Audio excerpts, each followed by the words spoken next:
rain fell like knives, cutting through the silence of the early morning.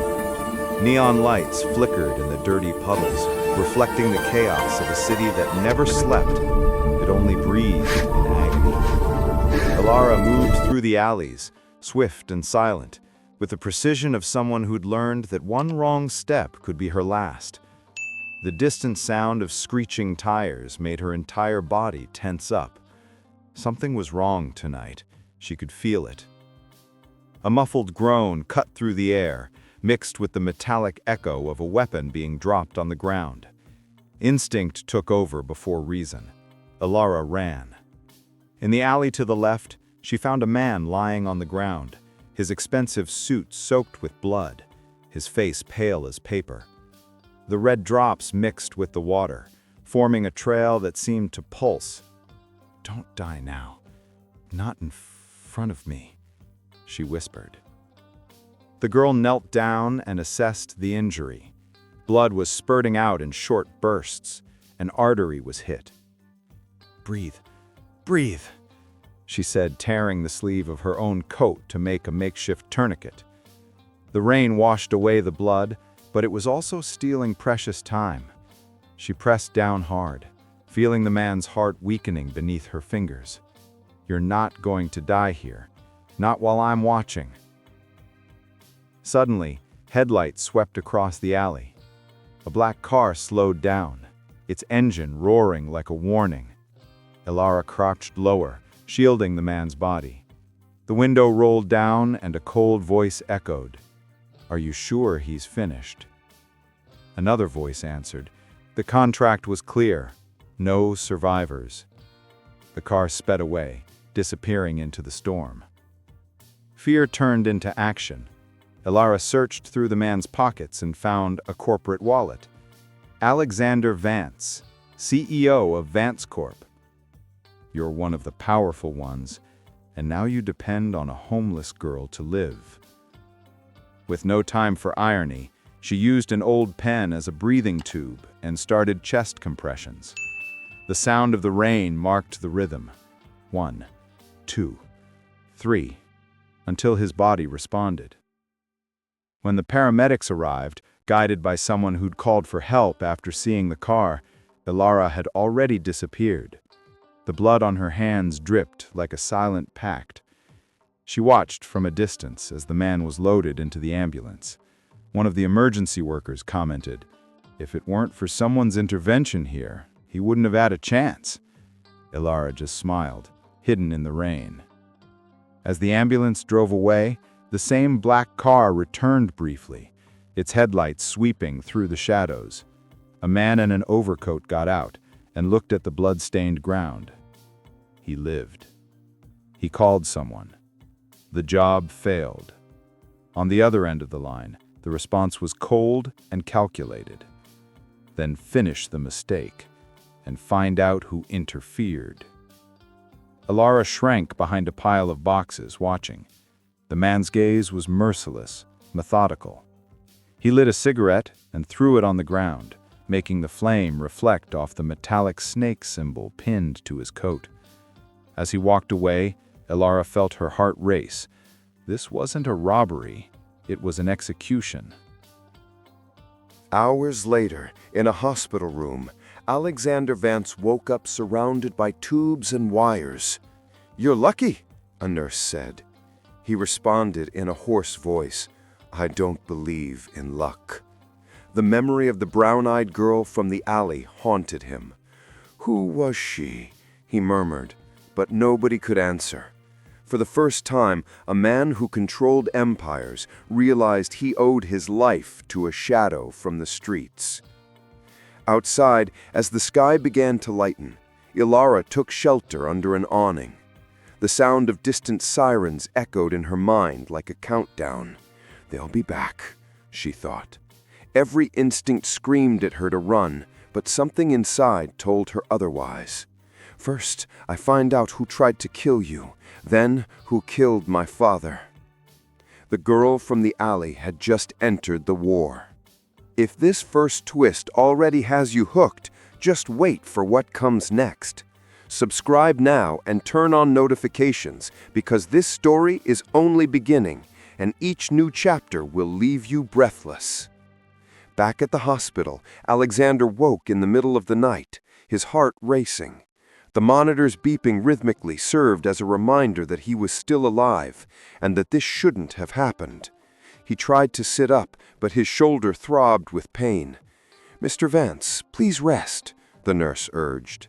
He only whispered, "The girl, I need to find her." On the TV screen, news reports already spoke of an assassination attempt on one of the country's most powerful businessmen. But Alexander knew it wasn't just business, it was personal. He looked through the window and saw, for just a second, the reflection of a man standing in the parking lot, watching the building.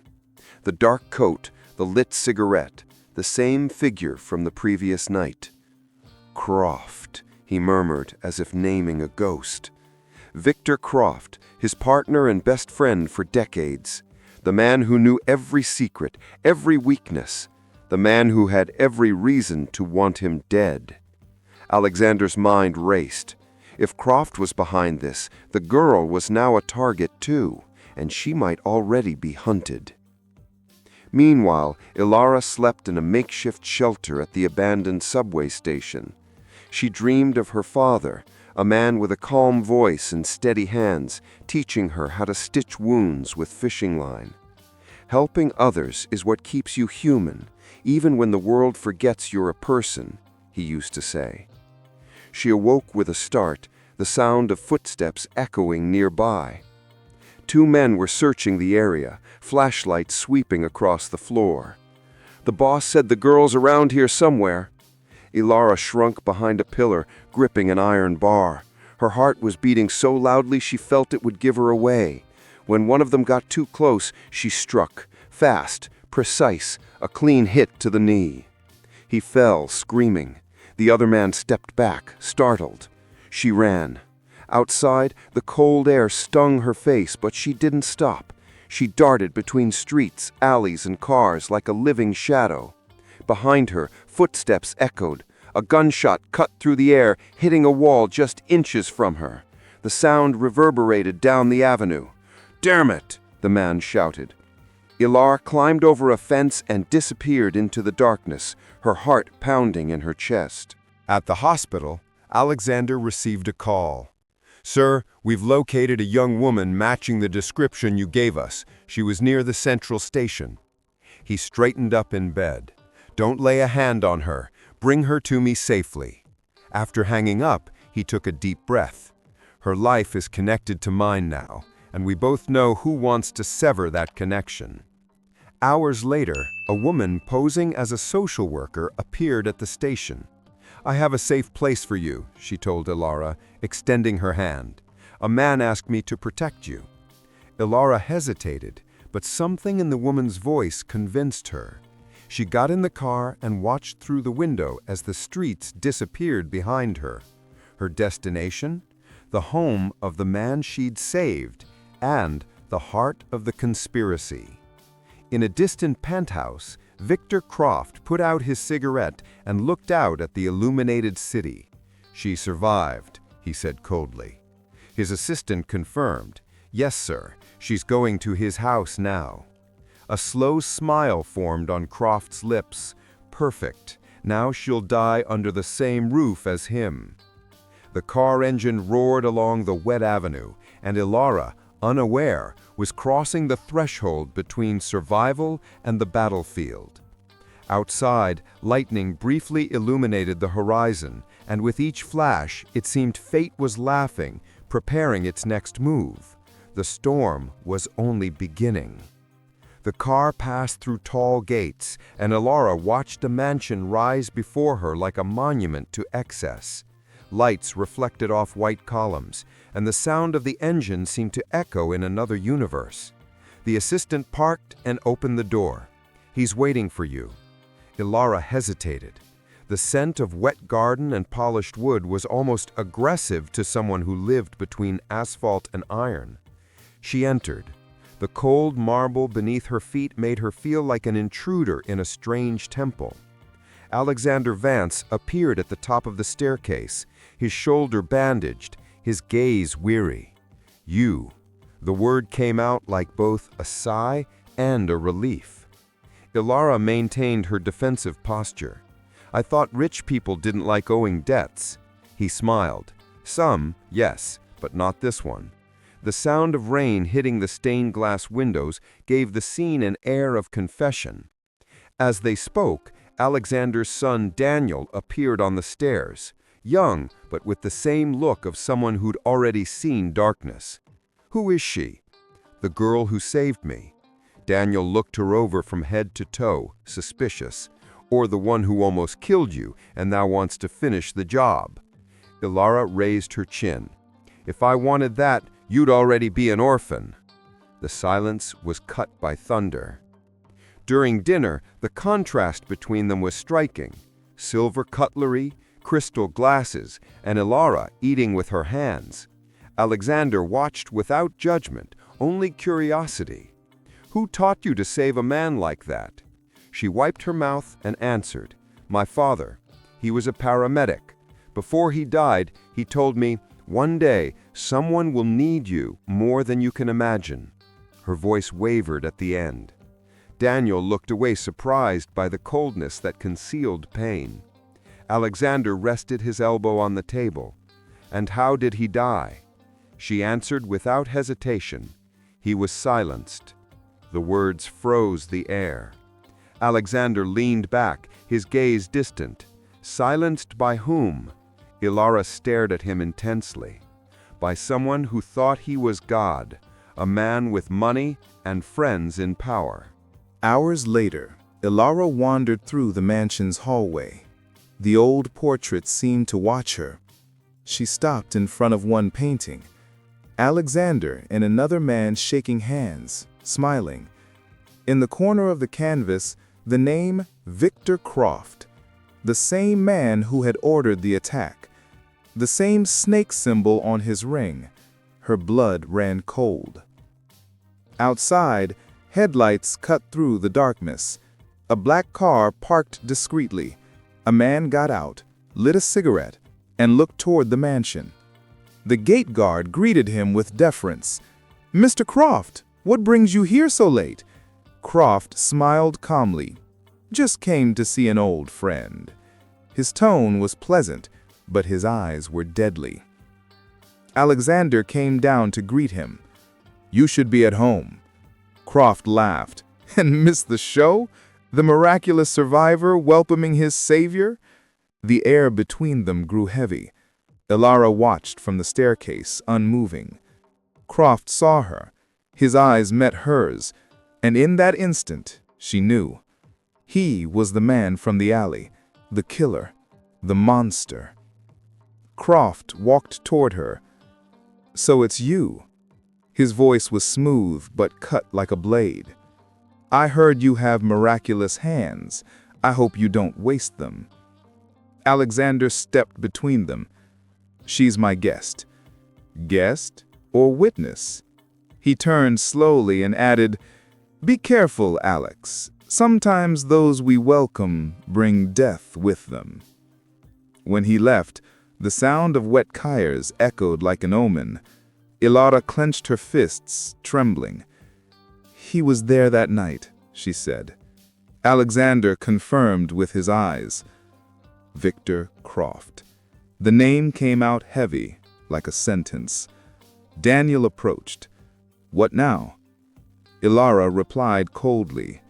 "Now the hunt changes sides."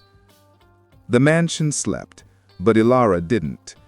Windows reflected lightning, and every creak of wood seemed like the spark of something bigger. She moved through the hallways like a sentinel, the iron bar hidden beneath her coat. Outside, thunder roared. The rain intensified, and between the raindrops, a different sound. Footsteps.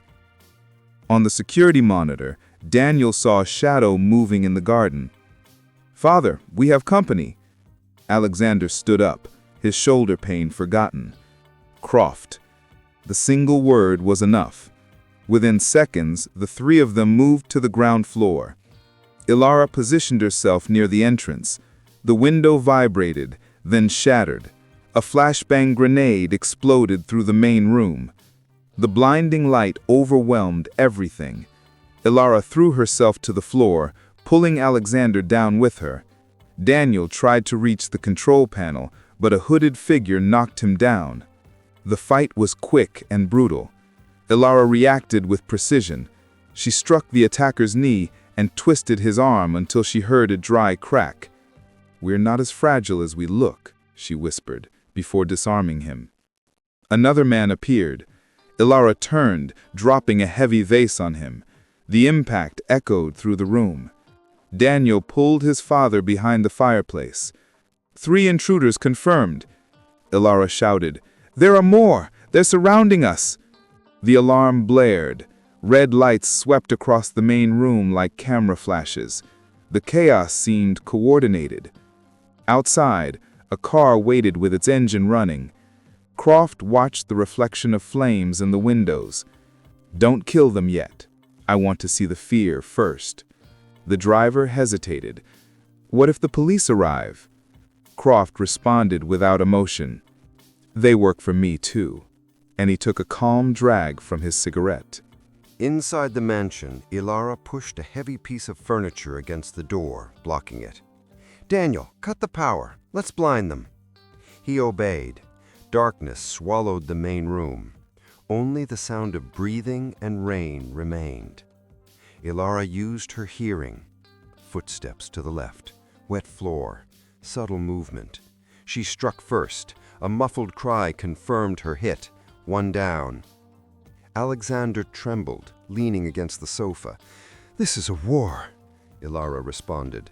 "No, this is cleanup." A distant siren began to echo. "Police," Daniel said. Elara looked through the window and saw blue lights approaching. Or Croft's reinforcements. No one knew for sure. When the police vehicle stopped, armed men stormed the garden. "Police, lower your weapons." Elara raised her hands but noticed something wrong. The badges were fake. "Daniel, get out of there!" Too late. A bullet ricocheted off the wall. Alexander fell to the floor. His wounded shoulder hit again. The chaos renewed. Elara dragged him into the hallway, shouting for Daniel. The sound of gunfire drowned out any response. The front doors exploded. Croft entered calmly, his suit impeccable, his gaze icy. "It's over, Alex." Elara stared at him with hatred. "Not yet." She pressed the emergency button that Alexander didn't even remember having, locking all the exits. The metallic sound of locks engaging echoed through the house. Croft looked around, surprised. "What is this?" Elara gave a half smile. "What you've always feared. Control. Only now it's in my hands." Lightning illuminated her face, and for the first time, the hunter saw the look of someone who no longer runs. The sound of the locks echoed like metallic thunder. The mansion was isolated, surrounded by shadows. Elara breathed rapidly, her body tense, the iron bar in her hands. Daniel, covered in dust, emerged from the side staircase. "They cut the power again." Alexander, pale, tried to stay standing. "Croft doesn't just want us dead, he wants it to look like an accident." Outside, the fake police officers repositioned themselves, flashlights sweeping the garden. "Breach confirmed. Lethal force authorized," their radio crackled. Croft watched everything from inside the car, calmly. "Leave no traces." The driver hesitated. "What about the girl?" Croft took a drag from his cigarette and responded. "She's the fuse. When she burns, all the others will fall." Inside the house, Elara dragged Alexander toward the office. "We need somewhere with a secondary exit." Daniel searched the security panel. "There's an old tunnel beneath the wine cellar, but it's locked." Elara knelt, examining the electronic lock. "Let me handle this." She used wires, a battery, and a rusty nail to override the system. The click sounded like music. "Done!"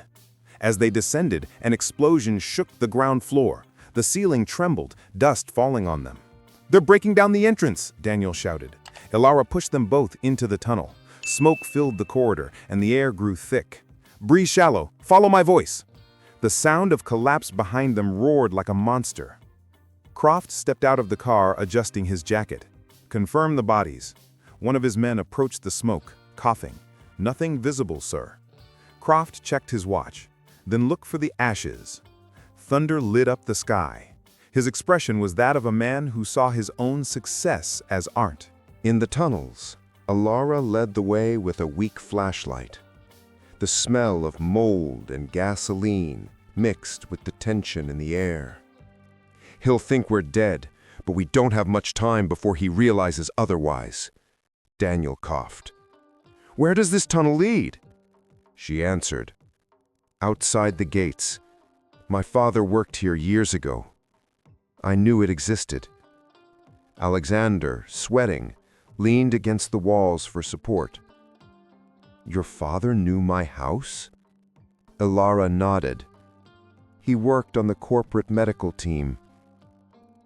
Then he was silenced by him.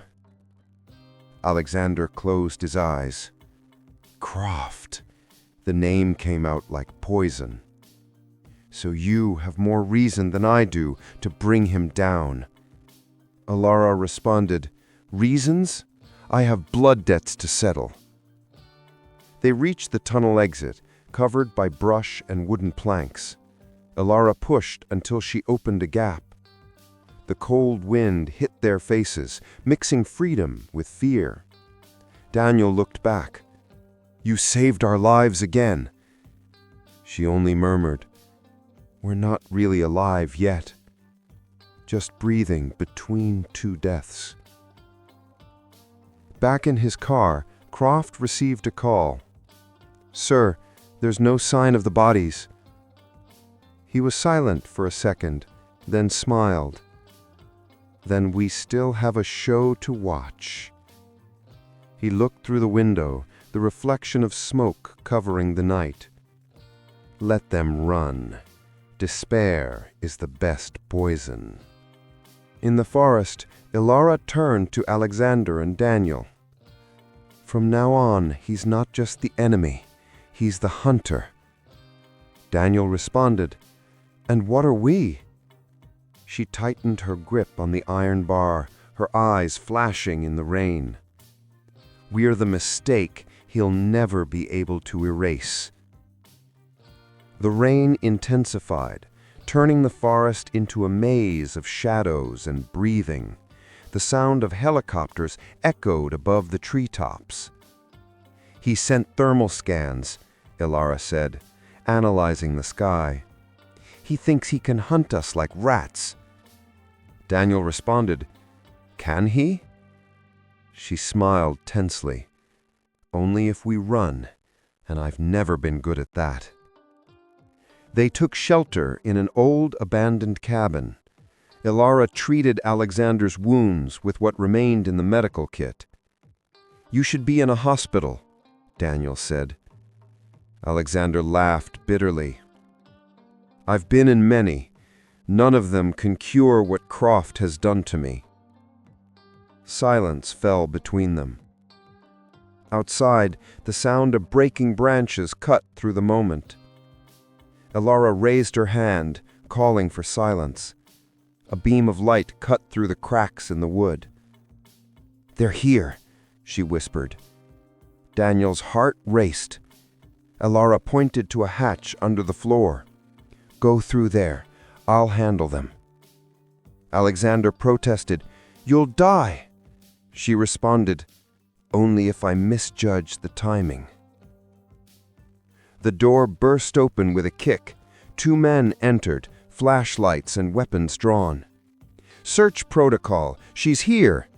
Elara moved like a shadow, throwing sand in one man's eyes and striking the other in the stomach. The noise was sharp, fast, brutal. One of them fired but missed by inches. The bullet went through the wall. Daniel, outside, saw the flash of gunfire and tried to go back, but Alexander held him. "Trust her."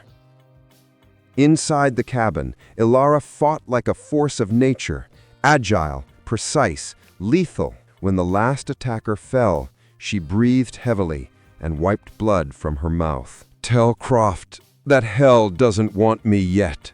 They fled down the hillside, reaching a deserted road. Daniel drove an old pickup truck they'd found abandoned. The engine growled like a wounded animal. "Where to?" he asked. Elara watched the rearview mirror. "Away from where he commands, and toward what he fears." Alexander coughed. "And what does he fear?" She answered, "The truth." In his private office, Croft watched the drone feed. The images showed the bodies of his fallen men. "She killed 2 of my men." His assistant trembled. "Should we send more teams?" Croft turned slowly, his predator's gaze fixed on the man. "No, I want people to know her name. I want the world to see what she's done. Turn her into a criminal." The next morning, headlines propped up everywhere. Street terrorist involved in corporate attack. Blurred photos showed Elara fleeing. Daniel slammed the table. "He flipped the narrative!" Alexander, weak, murmured, "He's always been a master at that." Elara just stared at the newspaper. "Let him think he controls the game, because I'm already rewriting the rules." With help from an old contact of her father's, Elara found refuge in a clandestine medical shelter. The place smelled of alcohol and hope. "Here nobody asks for names, only about wounds," said the man who received them. Alexander looked around. "Your father saved lives here?" Elara nodded. "And I'm going to save his by taking down the man who killed him." That night, while Daniel slept exhausted and Alexander tried to contain his pain, Elara turned on an old desktop computer. Ancient files opened on the screen. Medical records, reports, contracts, all signed by Victor Croft. "So this is where he hid the bodies," she said, her voice like steel. She closed her eyes for a moment. The rain beat against the roof, like the ticking of a clock about to explode. Starting tomorrow, he'll learn what it means to live in fear. And somewhere in the distance, Croft looked out at the city from his penthouse window, feeling a chill without understanding why. The hunter was becoming the hunted. The medical shelter buzzed with activity, but Elara worked in silence. Lights flickered, the sound of keyboards clicking like heartbeat rhythms. Before her, the monitor displayed a network of financial connections. "Here's his empire," she said, her eyes fixed on the screen. Daniel beside her watched the pattern form, lines connecting companies, governments, hospitals, a map of power. Alexander, reclining on a cot, could barely speak. All of this was under my name?" Elara nodded without taking her eyes off the monitor. "Croft built his corruption empire using your reputation, but we're going to return the favor." She typed rapidly, her fingers flying across the keyboard. Every keystroke was a blow, every opened file an exposed wound. Daniel leaned closer. "Do you know what you're doing?" She responded. "I know I'm about to light the match." The screen flickered and a file opened. Project Serpente. Videos, recordings, transactions. Elara clicked. Croft's voice echoed from the speaker. "This isn't about saving lives. It's about controlling who has the right to have them." The silence that followed was deadly. "This is the poison my father tried to expose," Elara said, her eyes glistening but her face impassive. "And this is what will kill Croft." Alexander tried to sit up. "Releasing this data, it's war." She responded, "Then let it be war. I've already lived in the ruins." She pressed enter. The upload began. High in a skyscraper, Croft was drinking wine while watching the news. "Sir, there are data leaks connected to Project Serpente." The assistant stammered. "They appear to be coming from ghost servers." Croft stood up, knocking over his glass. "Ghost servers?" He grabbed his phone. "Trace the IP, now!" His voice sounded like a divine command. In the shelter, Daniel noticed the digital intrusion. "They're tracking the source." Elara remained calm, adjusting the code. "I know. Every line she typed, new copies of the files were created. Even if they find us, the virus has already spread. It's autonomous. The clock showed 007, the beginning of hell. Suddenly, the power went out. The shelter plunged into darkness. Damn it! Daniel grabbed a flashlight. Elara noticed a red light blinking on the ceiling. A laser. He found us. The sound of screeching tires outside confirmed it. Alexander tried to stand. Run! Elara pulled the flash drive and shoved it in her pocket. Not without you. The wall exploded. The impact sent debris and dust flying. Armed men stormed in. Daniel grabbed Elara and threw them both behind a table. Gunshots, glass shattered. The sound of sirens, screams, and smoke filled the space. Elara saw one of the thugs aiming at Alexander and reacted instinctively. She threw the metal bar. The man fell. "We have to get out of here," Daniel shouted. Elara followed him, pulling Alexander by the shoulders.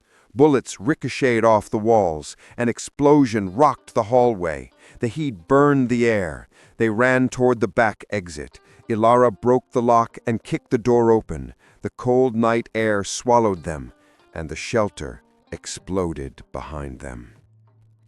High in his building, Croft watched the flames through the live feed.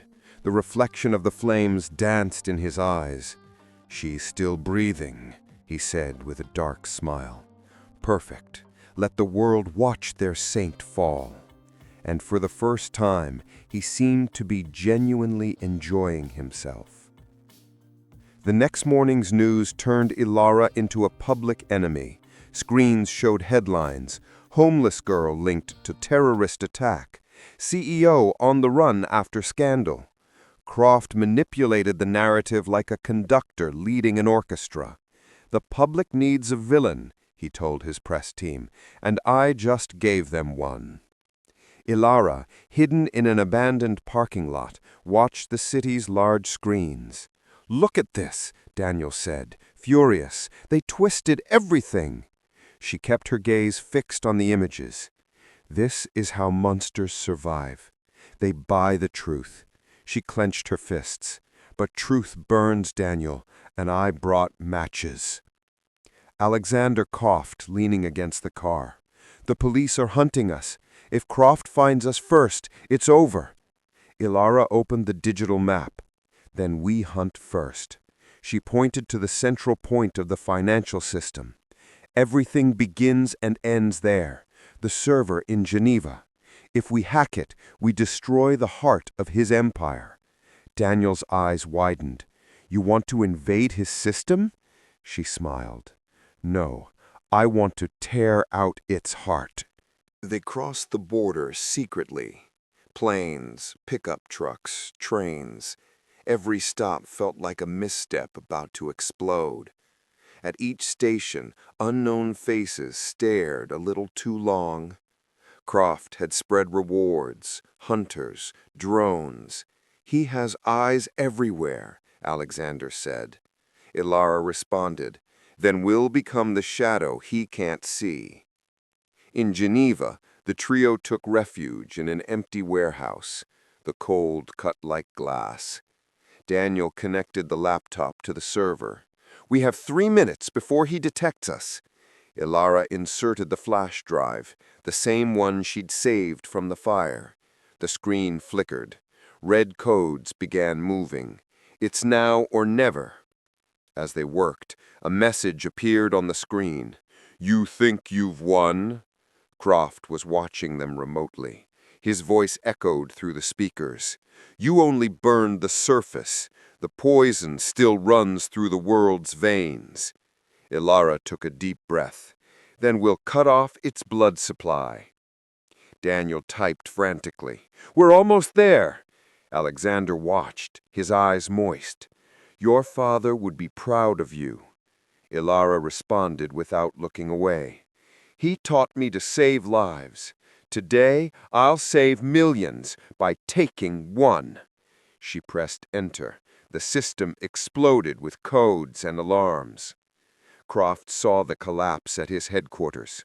Servers were burning, files self-destructing. "Cut the power!" he shouted. It was too late. The monitor before him showed one final message.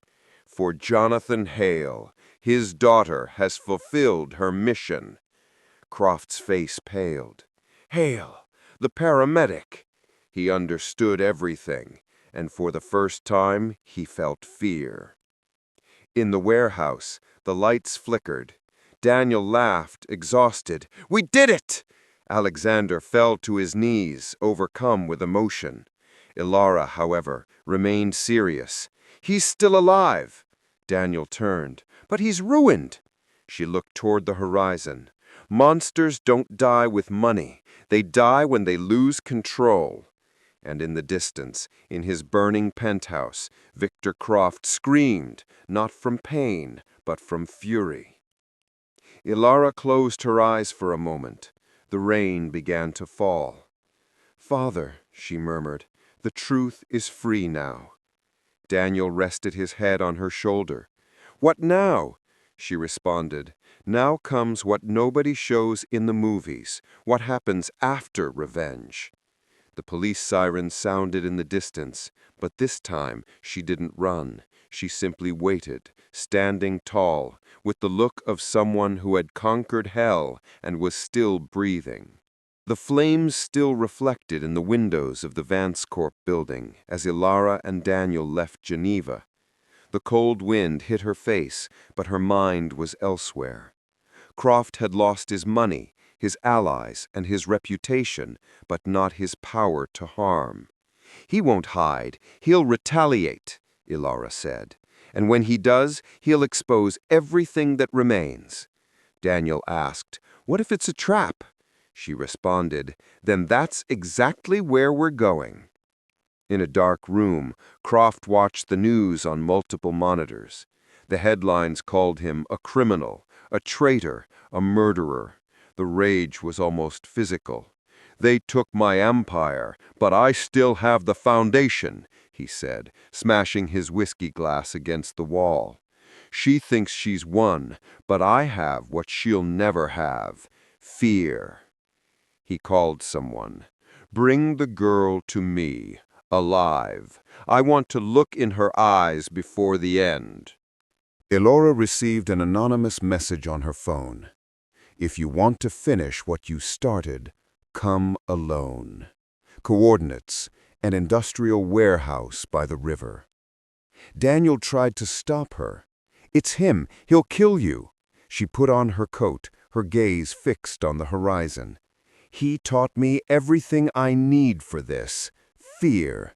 And now I'm going to return the lesson." Alexander, still recovering, grabbed her arm. "Come back alive, or all of this was for nothing." The warehouse was a cemetery of steel and echoes. Chains swung from the ceiling, the sound of the river creeping through the cracks. Elara walked with measured steps, every muscle ready to react. The lights suddenly flashed on. Croft stood there, high on a walkway, surrounded by security.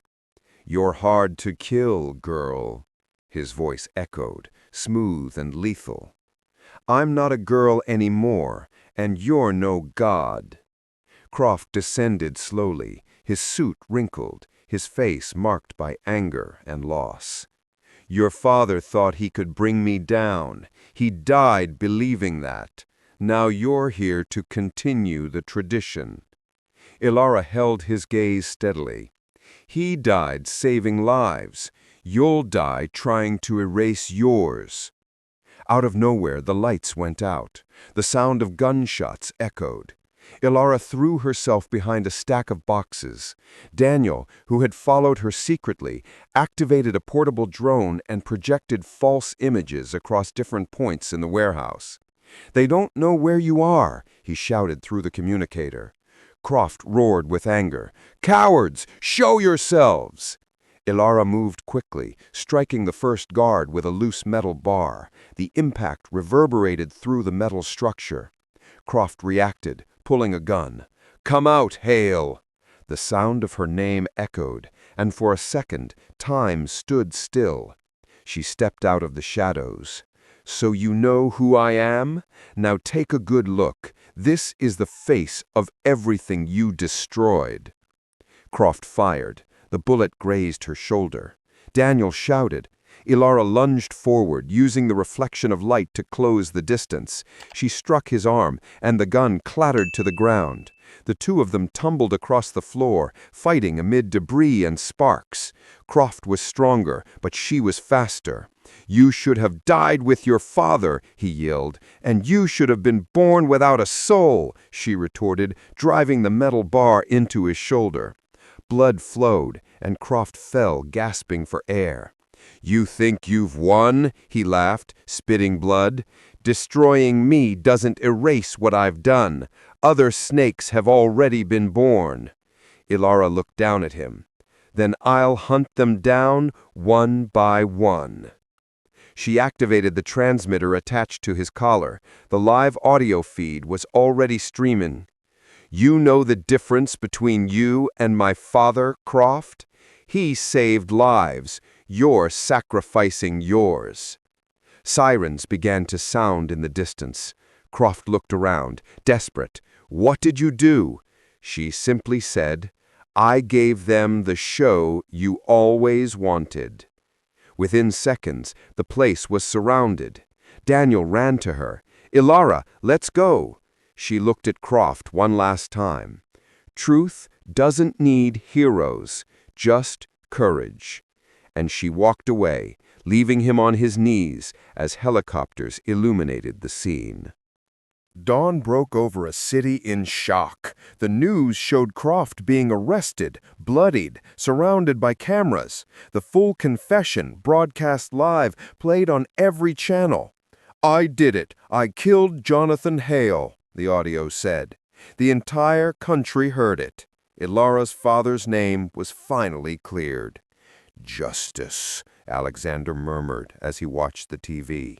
Elara watched from a distance, standing on an overpass as the sun began to rise. The cold wind blew, and for the first time, she took a deep breath without fear. Daniel approached, holding 2 cups of coffee. "It's over." She looked out at the horizon. "Nothing ever really ends. It just changes form." He smiled. "So what do we do now?" She replied, "We build something that no one can corrupt." Weeks later, Alexander announced the creation of the Jonathan Hale Institute, a shelter and school for homeless children. "It was an invisible girl who taught me what it truly means to live," he told the crowd.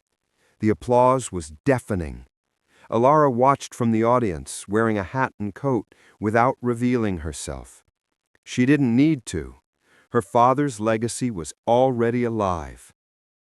That afternoon, Daniel found her on the shelter's terrace. "You could stay, run this place." She laughed. "I don't know how to run anything. I just know how to survive." He took a step forward. "Then stay to teach that." The silence between them was heavy, full of unspoken things. She looked away, but her smile betrayed her relief. As she walked among the children, Elara saw her father's reflection in the window. For a moment, he seemed to smile. "You did it, daughter," his voice echoed in her memory. "You turned pain into shelter." She closed her eyes, feeling a peace she never imagined possible.